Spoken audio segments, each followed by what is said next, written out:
Dua garis dipotong oleh garis ketiga. Nah, sekarang kita lihat bagaimana sih atau berapa sudut yang akan terbentuk jika ada dua buah garis kemudian dipotong oleh garis ketiga. Nah, bisa dilihat di sini ada dua garis yaitu garis P dan garis Q, kemudian ada garis ketiga yaitu garis R. Nah, di sini P dan Q-nya sembarang ya, jadi tidak sejajar untuk contoh ini ya.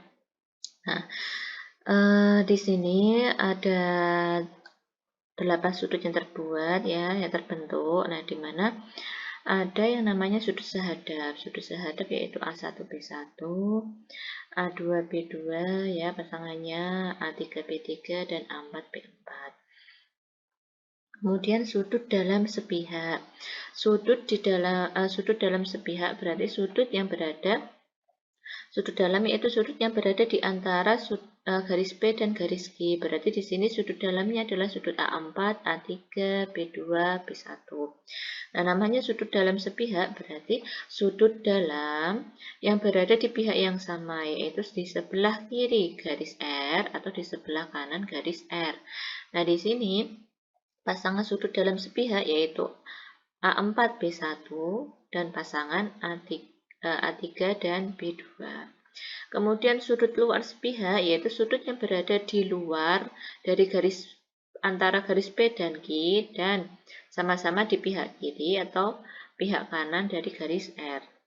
Di sini sudut luar sepihaknya adalah A1B4 dan A2B3. Kemudian sudut dalam berseberangan yaitu sudut yang berada di antara garis P dan Q dan satunya di sebelah kiri garis R, satunya di sebelah kanan garis R, satunya di sebelah atas, satunya di sebelah bawah. Contohnya adalah A4 dan B2. Kemudian pasangan lain yaitu B1 dan A3. Sama halnya dengan sudut luar berseberangan, berarti nanti sudut yang berada di luar antara garis P dan Q dan berada di seberangan, atau yang satu di sebelah kiri garis R, yang satu sebelah kanan garis R, dan satu yang di atas, satunya di bawah. Contohnya sudut luar berseberangan yaitu sudut A1 dan sudut B3, sudut A2 dan sudut B4. Kemudian ada yang namanya sudut yang bertolak belakang. Sudut yang bertolak belakang itu adalah sudut yang sudut yang dibentuk dari kaki-kaki sudut yang sama. Contohnya adalah sudut A1 dan sudut A3. Di sini dibentuk dari sudut dari garis R dan garis P ya, dan mereka saling berhadapan. Saling bertolak belakang. Sudut A1 dan sudut A3, sudut A2 dan sudut A4. Pasangan lain yaitu sudut B1 dan sudut B3. Lainnya adalah sudut B2 dan sudut B4. Nah, sekarang kita juga akan belajar mengenai garis-garis jajar. Nah, garis-garis jajar itu apa? Yaitu dua garis lurus disebut sejajar jika garis-garis itu terletak pada satu bidang datar dan tidak memiliki titik persekutuan atau tidak punya titik perpotongan, walaupun garis-garis itu diperpanjang. Contohnya apa dalam kehidupan sehari-hari? Contohnya adalah rel kereta api. Nah, seperti itu. Itu kan kalau rel kereta api, dia kan terbentuk dari dua buah garis yang sejajar karena tidak akan bertemu pada titik manapun. Nah, sekarang kita lihat di sini dua garis yang sejajar dinotasikan dengan garis miring dua, yaitu tandanya adalah sejajar. Nah, sekarang contohnya seperti ini. Ini adalah gambar dari dua buah garis sejajar. Di sini ada beberapa aksioma, yaitu jika dua garis dipotong oleh garis ketiga sehingga sudut sehadapnya sama, maka kedua garis itu sejajar.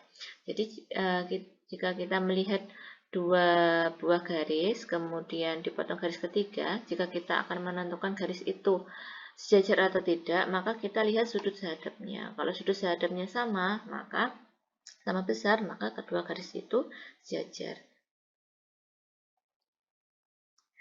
Kemudian aksioma 2, ini hampir sama ya dengan yang aksioma 4.1. Jika dua garis jajar dipotong oleh garis ketiga, maka sudut sehadapnya sama besar. Kemudian aksioma yang ketiga adalah jika dua garis dipotong oleh garis ketiga sehingga sudut sehadapnya tidak sama, maka kedua garis itu tidak sejajar. Nah, sekarang kita lihat teorema 4.1. Jika dua garis jajar dipotong oleh garis ketiga, maka sudut dalam berseberangannya sama besar. Nah, coba kita akan membuktikan di sini ada garis A dan garis B dipotong oleh garis C. Ini garis C ya. Nah, dan garis A sejajar dengan garis B.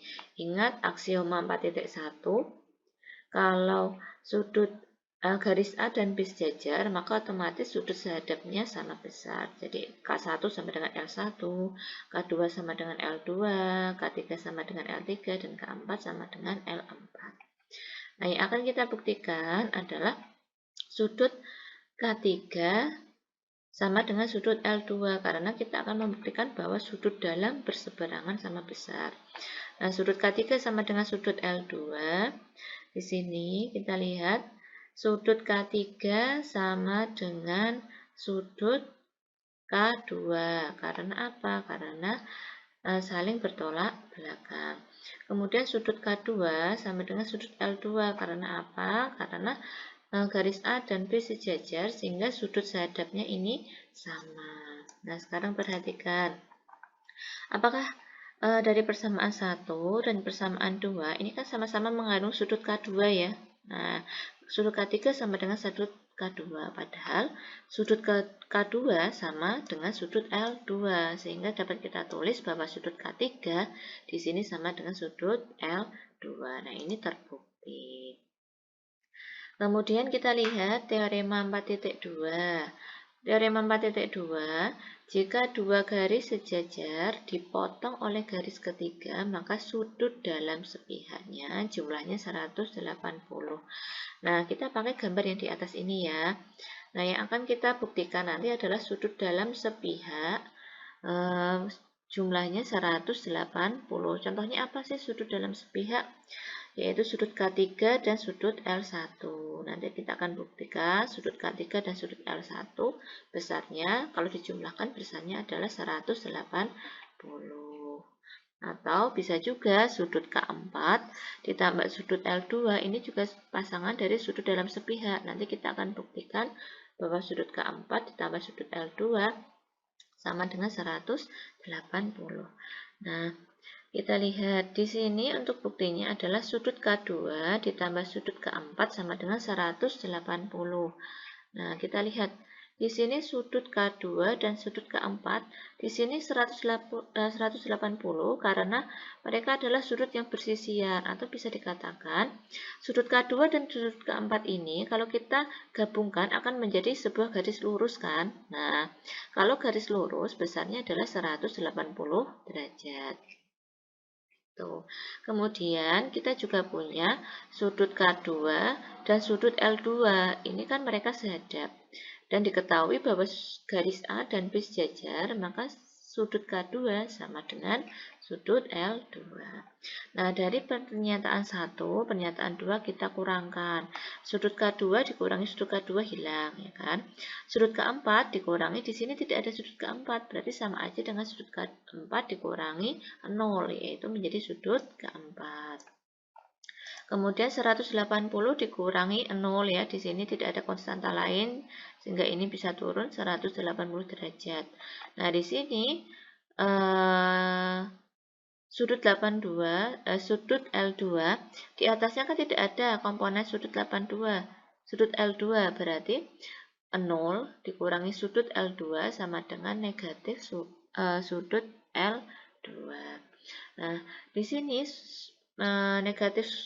negatif sudut L2 pindah ke ruas kiri ya, sehingga menjadi positif, sehingga sudut K4 ditambah sudut L2 sama dengan 180 derajat, sehingga terbukti gitu ya. Kemudian kita lihat untuk teorema 4.3. Di sini teorema 4.3, jika dua garis dipotong oleh garis ketiga sehingga sudut dalam berseberangannya sama, maka kedua garis tersebut sejajar. Nah, di sini masih menggunakan gambar di atas ya, gambar 4.3 ini. Jadi yang diketahui adalah garis A dan B, kemudian dipotong oleh garis C. Nah, yang diminta untuk membuktikan adalah garis A sejajar dengan garis B. Nah, perhatikan. Untuk membuktikan teorema 4.3 ini, kita bisa menggunakan teorema di atasnya yang sudah kita buktikan. Nah, sekarang kita lihat deh. Di sini sudut K2 ditambah sudut K4 sama dengan 180. Nah, ini ya, sudut K2 dan K4 180 karena apa? Karena ini membentuk garis lurus. Kemudian, di sini sudut K4 ditambah sudut L2 sama dengan 180 derajat. Kenapa? Karena kita lihat sudut K4 tambah sudut L2, dia kan sudut dalam sepihak. Dan tadi sudah kita buktikan bahwa sudut dalam sepihak besarnya adalah 180 derajat. Nah, kemudian dari sini, sudut K2 ditambah sudut K4 sama dengan 180. Nah, di sini bisa sudut K4-nya bisa kita pindah ke ruas kiri sehingga sudut K2 sama dengan 180 derajat dikurangi sudut K4. Kemudian sudut K4 ditambah sudut L2 sama dengan 180 derajat. Sudut K4-nya kita pindah ke ruas kanan sehingga sudut L2 sama dengan 180 derajat dikurangi sudut K4. Nah, di sini kan sama ya, ini 180 min sudut K4, ini juga 180 min sudut K4, sehingga sudut K2 sama dengan sudut L2. Nah, jika kita lihat sudut K2 dan L2 ini kan sehadap, ya kan, berdasarkan aksioma tadi ya, aksioma 4.1, bahwa jika dua garis dipotong oleh garis ketiga, maka sudut sehadapnya sama, sehingga kedua garis itu sejajar. Padahal sudut K2 dan L2 dia sehadap dan sama besar, sehingga terbukti bahwa garis A sejajar dengan garis B.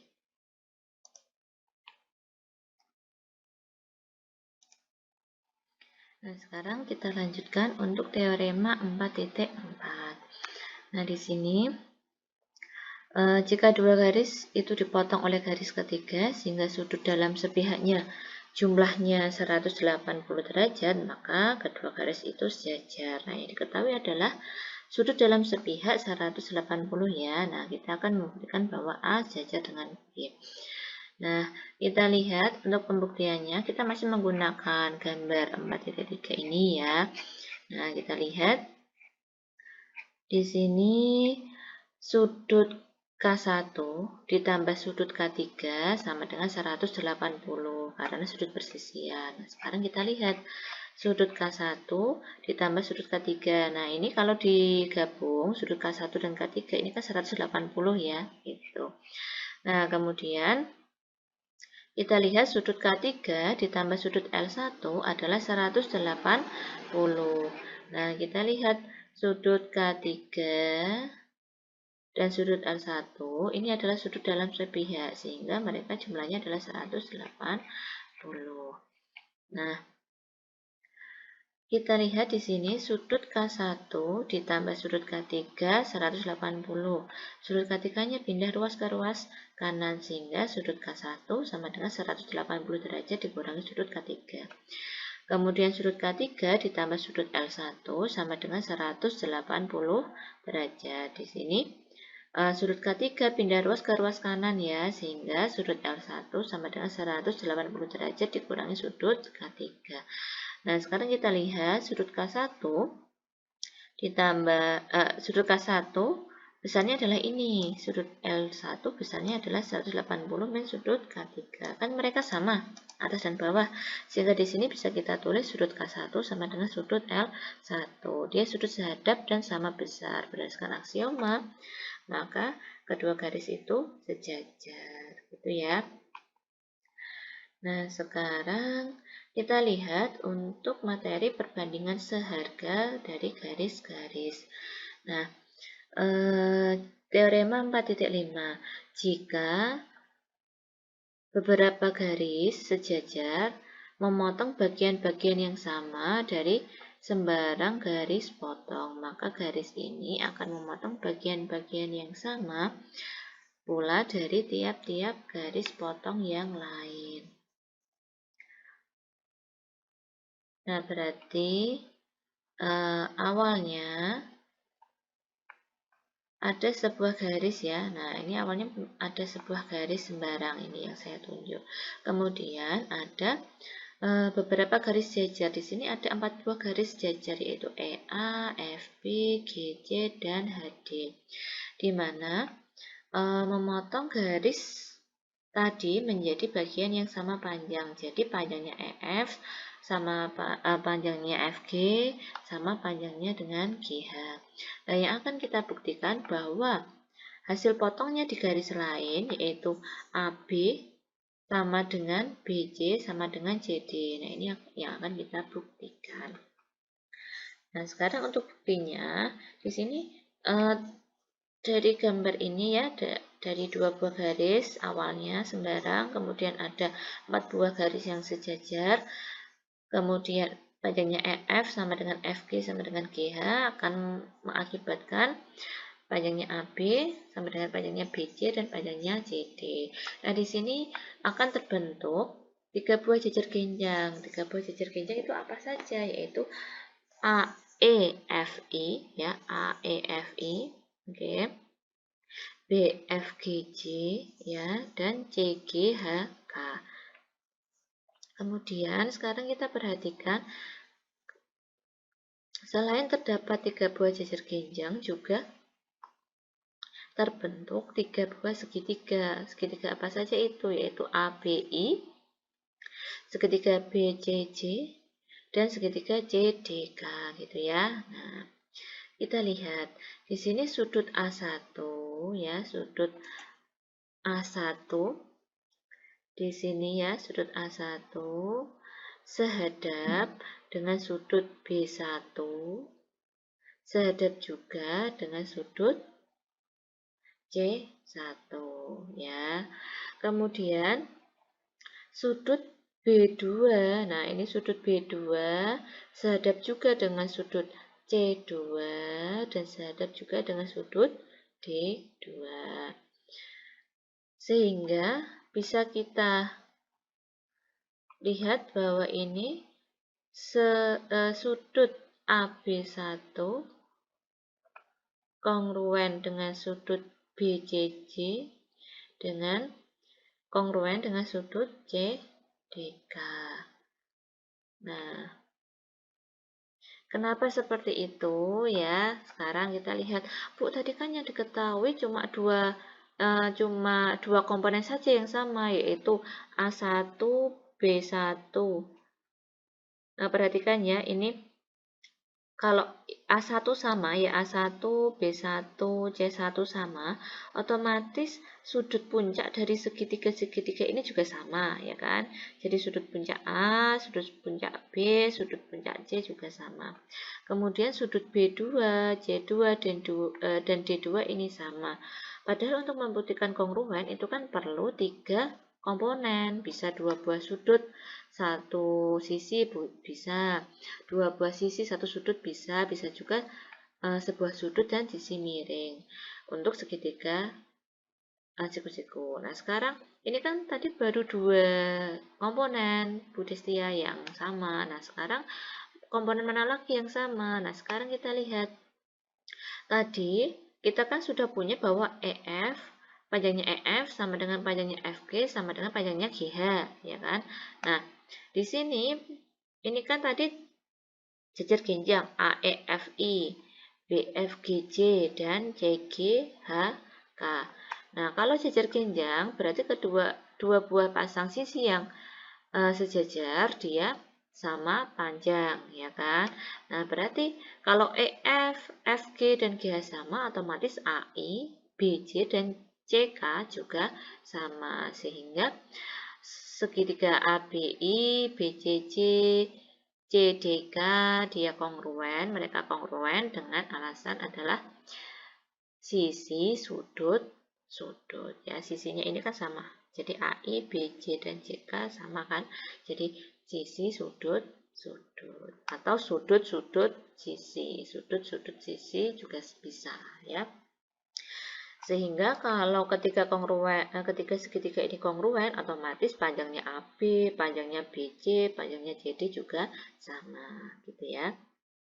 Nah, sekarang kita lihat bagian-bagian yang dipotong oleh 3 buah garis yang sejajar dari suatu garis adalah sebanding dengan bagian-bagian yang dipotongnya dari sembarang garis lain. Nah, sekarang kita lihat gambar 4.5. Diketahui bahwa AJ, BK, dan C ini bukan CD ya, tapi CL. Nah, AJ, BK, dan CL ini sama sejajar. Yang akan kita buktikan bahwa AB banding BC maka sama dengan JK banding KL. Nah, kita umpamakan AB dan BC berbanding sebagai 2 banding 3. Nah, kita umpamakan AB banding BC adalah 2 banding 3. Jadi ini kita buat ya.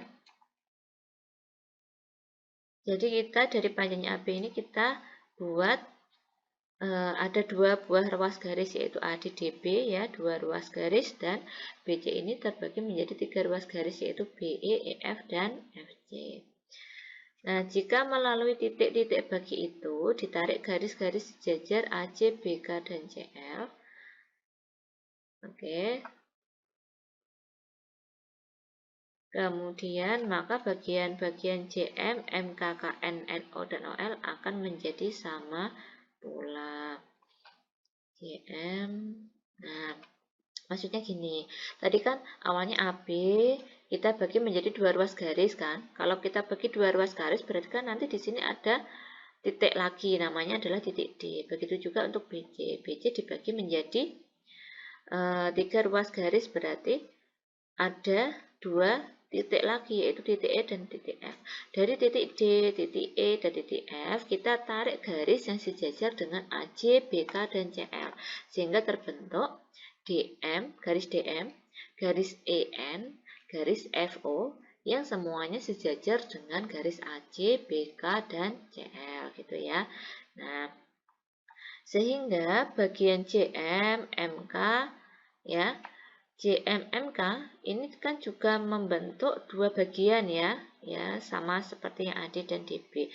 Begitu juga KL juga terbentuk menjadi 3 bagian yaitu KN, NO, dan OL. Maksudnya seperti itu.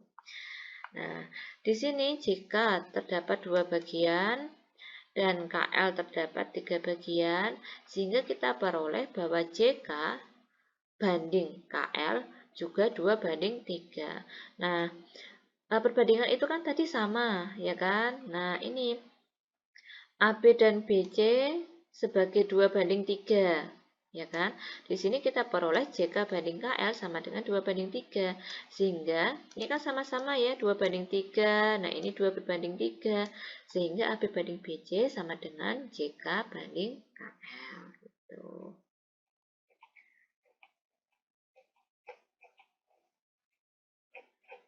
Nah, oke.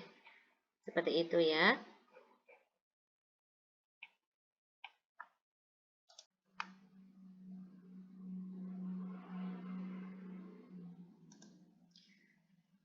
Nah, sekarang kita lanjutkan untuk teorema 4.7.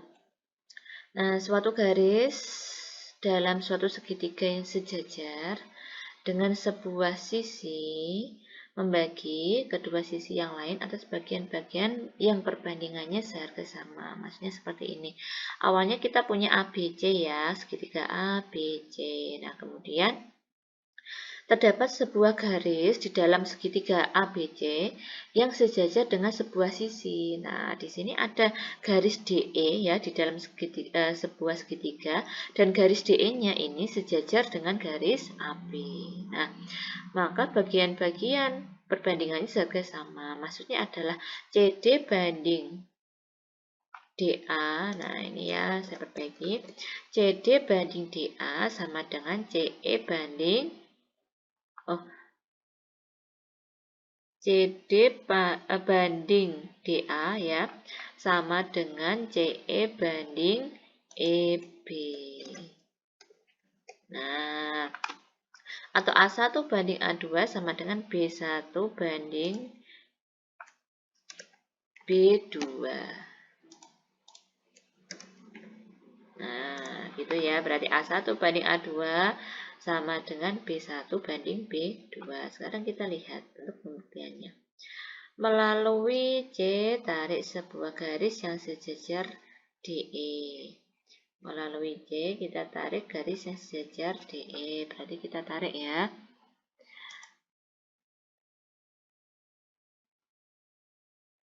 Insert shape.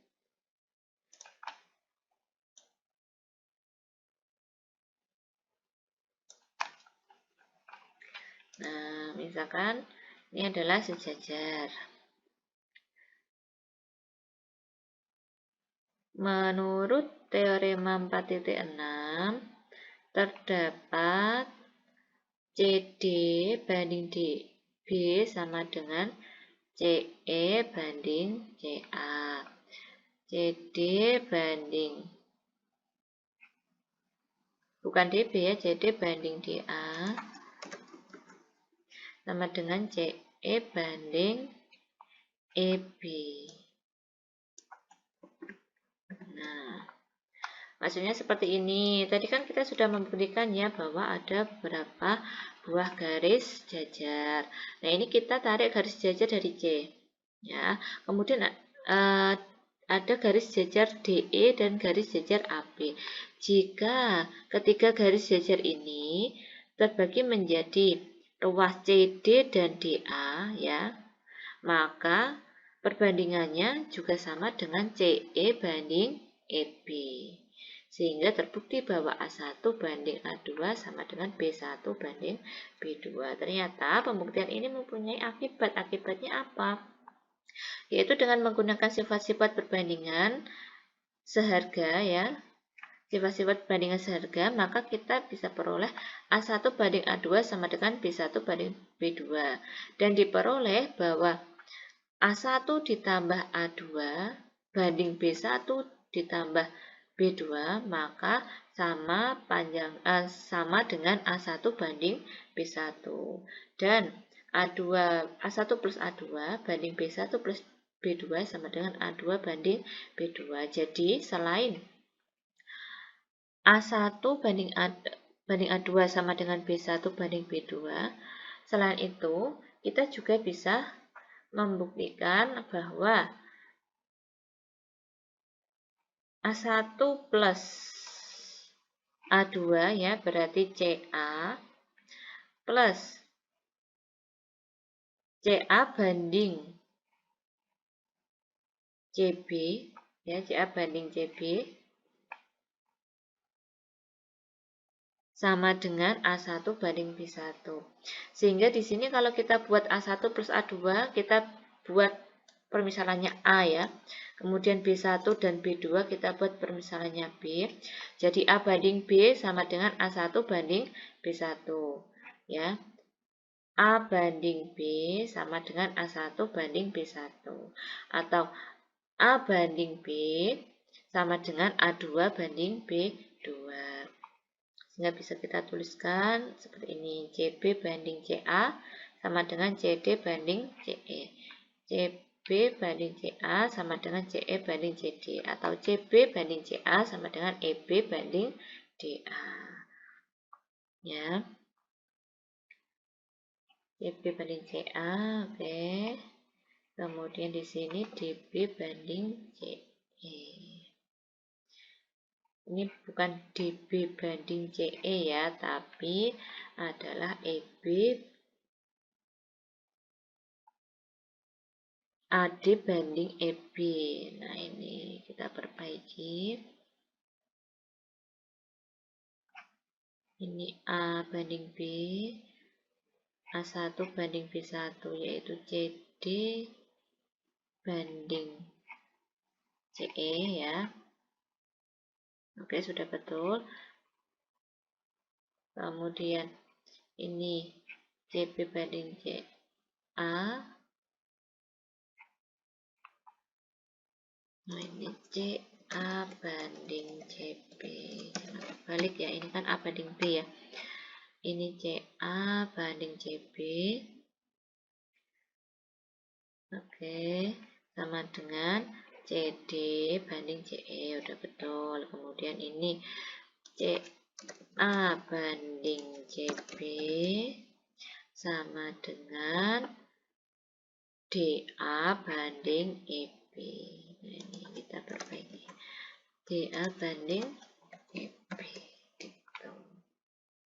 Kemudian kita lanjut ke teorema 4.8.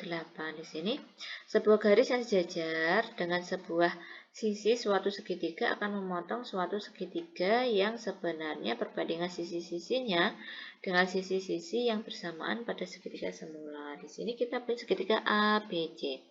Kemudian ada garis DE ya yang sejajar dengan BC. Nah, yang akan kita buktikan adalah BC banding DE ya sama dengan AC banding AE dan AB banding AD. AC banding AE sama dengan AB banding AD. Nah, sekarang caranya adalah tariklah dari titik E, ya dari titik ini kita tarik sebuah garis EF yang sejajar dengan BD, ya. Nah, ini kita tarik sejajar ya dengan BD. Menurut teorema 4.7 ya, 4.7 tadi yang tentang perbandingan dari ruas garis tadi ya, didapatkan bahwa AC banding AB sama dengan AE banding AD.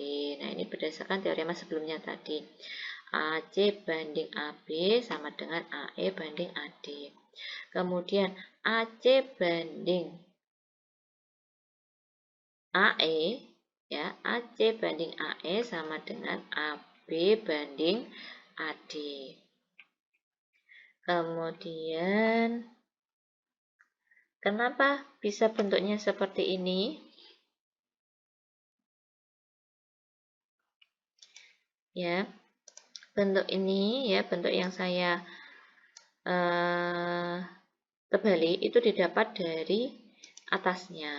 Ya, kenapa dapat seperti itu? Nah, prosesnya adalah seperti ini.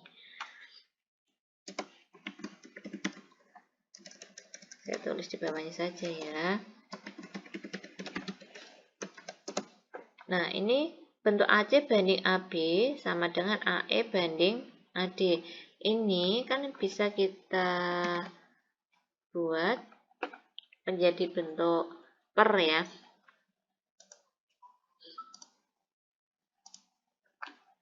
Nah, bisa kan bentuknya kita ganti seperti ini, AC banding AB sama dengan AE banding AD. Nah, ini kalau kita kalikan silang, hasilnya bagaimana?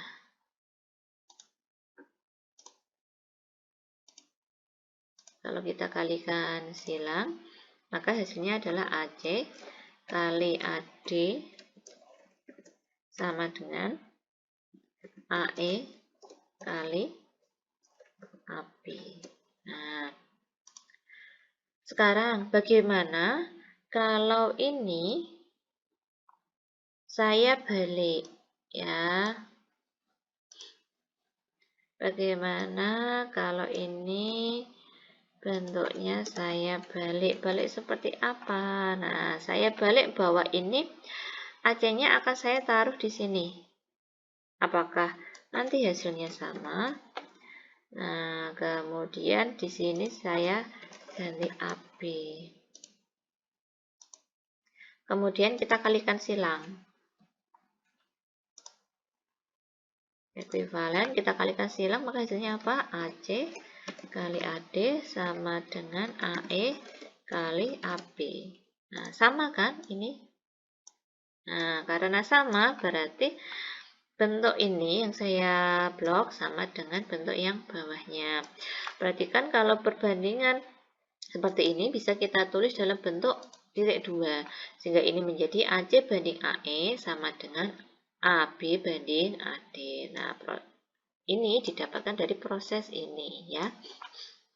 Kemudian berdasarkan teorema 4.7 tadi kita juga dapat bahwa BC banding BF ya, BC banding BF sama dengan, nah ini kita melihatnya bahwa titik puncaknya C ya. Jadi kita balik segitiga ini sehingga titik C-nya, puncaknya ada di titik C. Jadi BC banding BF sama dengan AC banding AE. Nah, ini, kalau dengan gambar ini kan berarti titik puncaknya A ya kan, menghasilkan ini. Kemudian yang kedua adalah jika kita balik segitiga ini sehingga titik puncaknya ada di atas, berarti kan kita dapatkan BC banding BF ya sama dengan AC banding AE. Nah, dari persamaan ini kita dapatkan persamaan BC banding DE, BC banding DE, kita lihat BC banding DE, BC banding DE. Nah, BC banding DE sama dengan AC banding AE. Nah, sekarang kita lihat dari perbandingan ini ya, dari perbandingan di atas jika nah, kita lihat di sini perbandingannya yang dipakai mana saja ya. Perbandingan pertama ini AC banding AE sama dengan AB banding AD. Di sini BC banding BF sama dengan AC banding AE. Di sini BC banding DE sama dengan AC banding AE. Di sini kan sama-sama punya AC banding AE ya. 1, 2, 3. Jadi bisa kita tuliskan AB banding AD ya sama dengan AC banding AE sama dengan BC banding DE. Nah, ini terbukti. Nah, sekarang kita lihat untuk teorema 4.9. Teorema 4.9 ini, jika sebuah garis memotong sisi KL dan KM suatu segitiga KLM di N dan O, maka KN banding KL sama dengan KO banding KM. Sehingga NO sejajar dengan LM. Nah, awalnya kita punya KLM, segitiga KLM. Kemudian ada titik N dan O yang membagi KL dan KM sehingga KN banding KL ya sama dengan KO banding KM. Yang akan kita buktikan adalah NO sejajar dengan LM. Nah, kita misalkan NO tidak sejajar LM ya. Maka dari N dapat ditarik sebuah garis lain yang memang sejajar dengan LM, misalkan NP. Kita misalkan NP sejajar dengan LM. Menurut teorema 4.7, KN banding KL ya, KN banding KL sama dengan KP banding KM. Sehingga karena diketahui KN banding KL sama dengan KO banding KM, maka KP banding KM dan KO banding sama dengan KO banding KM. Ya. Sebentar, kita lihat dulu. Oleh karena diketahui KN banding KL sama dengan KO banding KM, oke. maka KP banding KM sama dengan KO banding KM. Atau KP banding KO, KP banding KO sama dengan KM banding KM. Nah, ini didapat dari mana? Nah, ini saya perjelas ya, kenapa dapat, kok bisa dikatakan atau ini loh, ini dapat dari mana? Nah, sekarang ini sama seperti tadi ya, ini kita buat perbandingan dulu. KP banding per KM sama dengan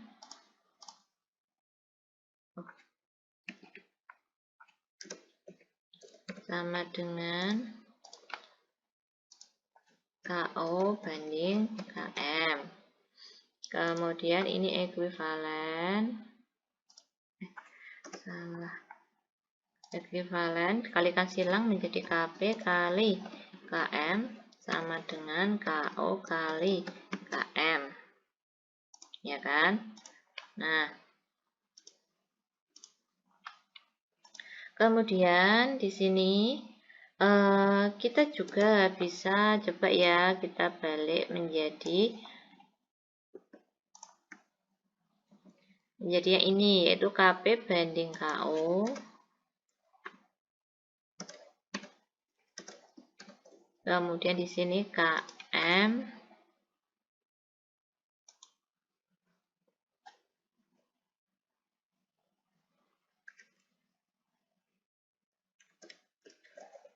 Nah, di sini juga kita kalikan silang. Kalau kita kalikan silang, apakah hasilnya nanti akan sama? Kita lihat dulu. Di sini KP kali KM sama dengan KO kali KM. Nah, ini sama ya. Nah, hasilnya sama.